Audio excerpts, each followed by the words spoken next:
สบายดีพี่น้องสบายดีFCทุกคนพี่น้องยินดีต้อนรับเข้าสู่ช่องยายเงินพี่น้องสบายดียามเช้าโอ้เฮ็ดพี่เบื่อเอาเลยตกใจว่าเห็นมันเฮ็ดปวก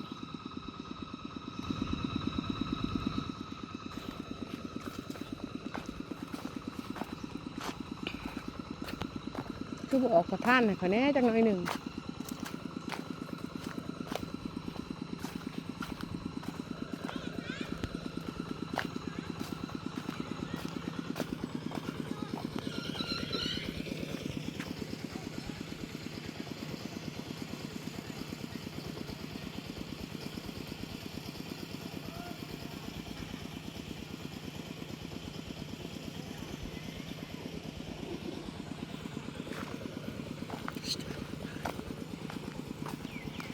สอแห้งขนาดเลย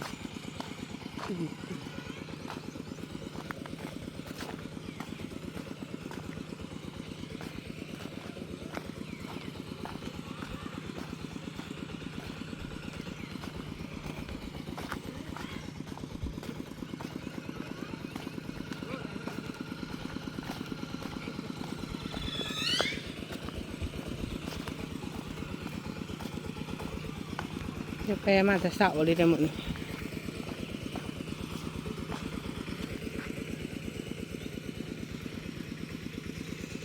ต้นไม้ติดบ่เลยต้นเผามันตายมันบ่ได้ตายติหั่นยอดมันโป่งขึ้นมาเบิดแหละอืม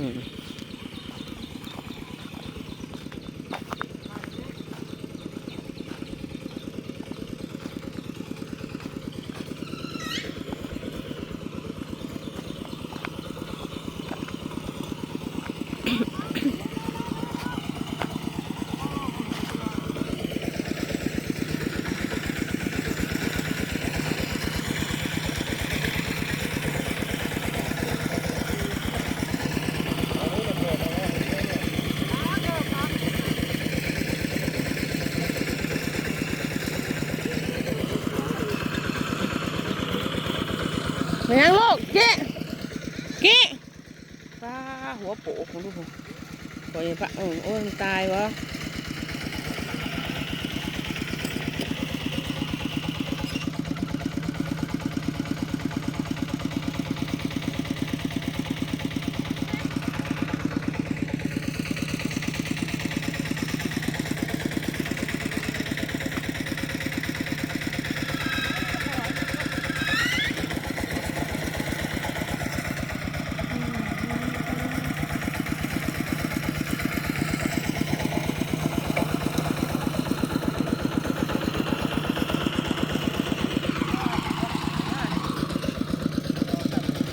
เป็นอะไรเมื่อวานนี่แล้วอยู่บ่หัว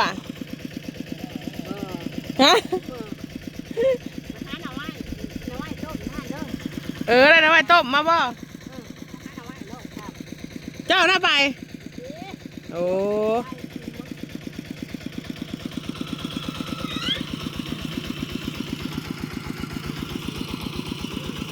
เขามันคือสิบอะไรไปใช้ดอกพี่น้องเพราะทุกคนเอาโหลดมาเด้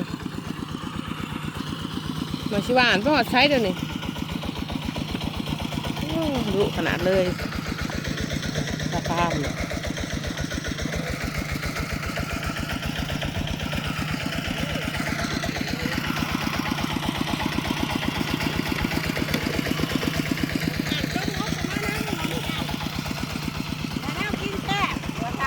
มึงมาเห็นยังมั่มมึงมายังโอ้ยบักขี้เหิบ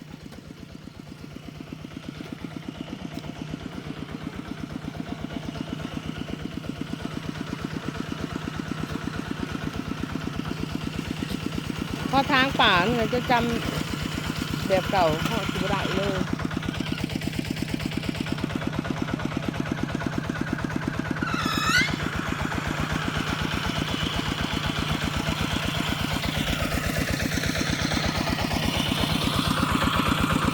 เนี่ย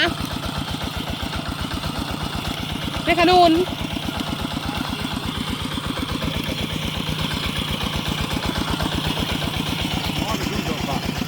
ต้นดูนะบุกยุ่งเออชุดเล็กเลย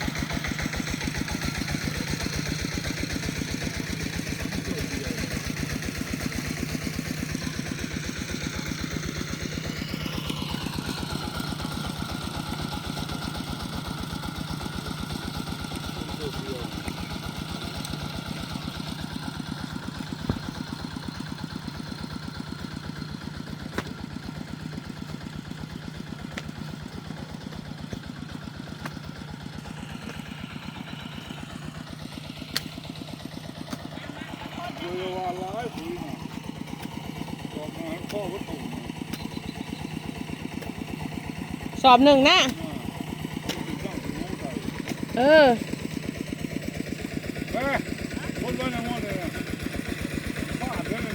บอกแกแป้ผู้ชวานนี่ดิ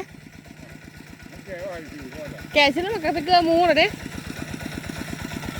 ถ้ามันบอกเกลือมูแล้วคุณนะถ้าว่าตอนเที่ยงพ้นที่โต๊ะเข่าบุ้มอ่ะบุ้มแล้วหันหวานแห้งขาดแล้วแห้งขาดว่ะแกมาบุ้มแล้วเราไม่ได้พอหวานขนาดนี้อะไรดิป้าแม่จะแปลกับผ้าหวานนี่มันขาดเนาะทำเวลาเอาไว้ด้วยนะเขาท้องห่วงจะเพื่อดำได้นะตัวไหนเทียนแห้วเขาท้องห่วงนะมันแก่มากเยอะหวานเลยนะ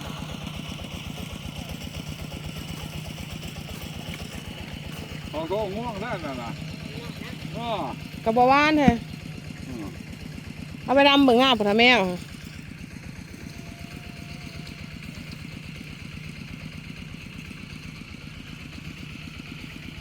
เดี๋ยวไทยไว้เลย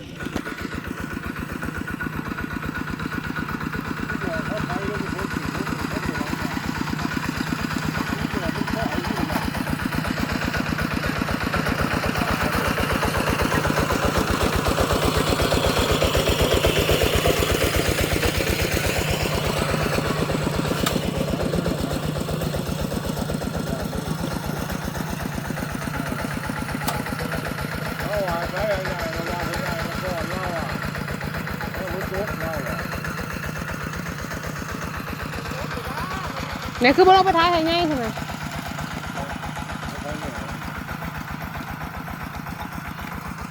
ข้าก็ไม่ได้บอกกันแล้วเราก็มาไทยเองแล้วนะบไดยังซับโหลดเพราะถ้าเจ้าบ่เมื่อยแล้วก็ซับไปโหลด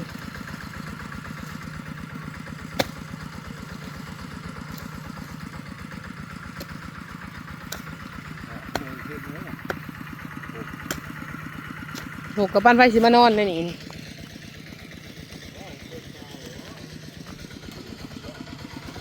เจ้าสิมานอนนั่นนี่เจ้ากระซับลงแล้ว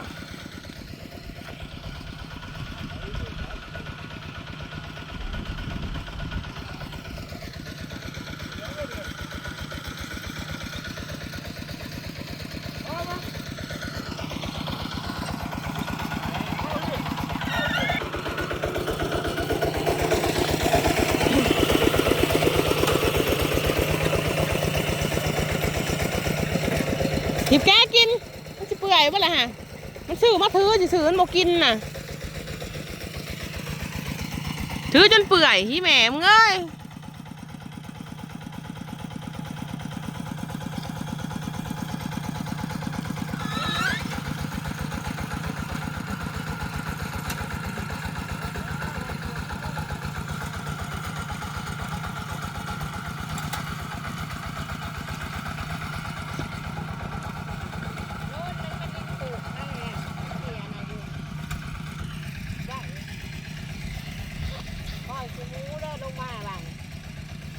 ขี้มูวันนั่นแหละไม่ใช่เจ้าขี้มูอะไรลงมาใส่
เถาแล้วก็โอ้ยยังว่าบนพังความอยากได้ยังล้วนอยู่มันจะได้พอเป็นสอบนี่ก็เจาะขึ้นไปหน่อยเดียวนั่นนะไปกุ้มซับ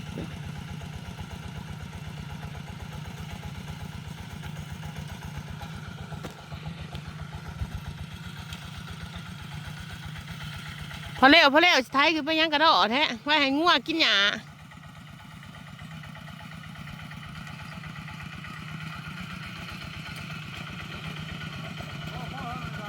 ให้เราลงดุมพอแล้ว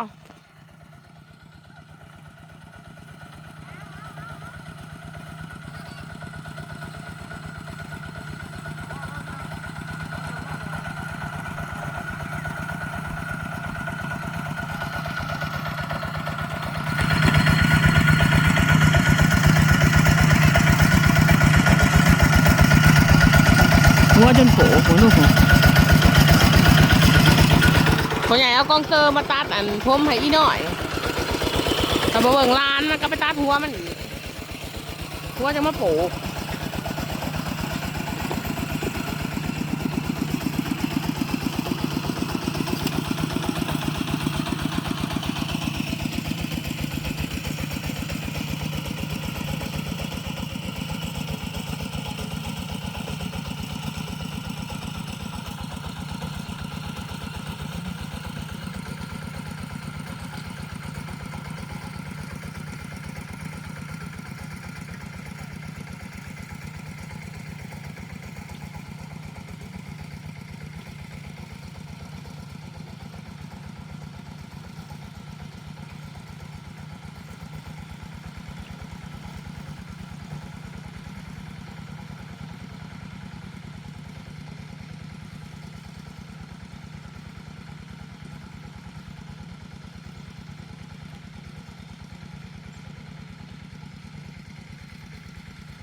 เมื่อก่อน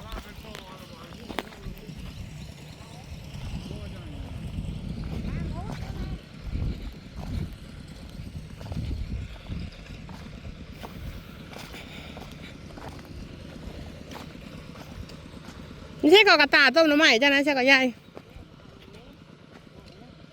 ตารางบ่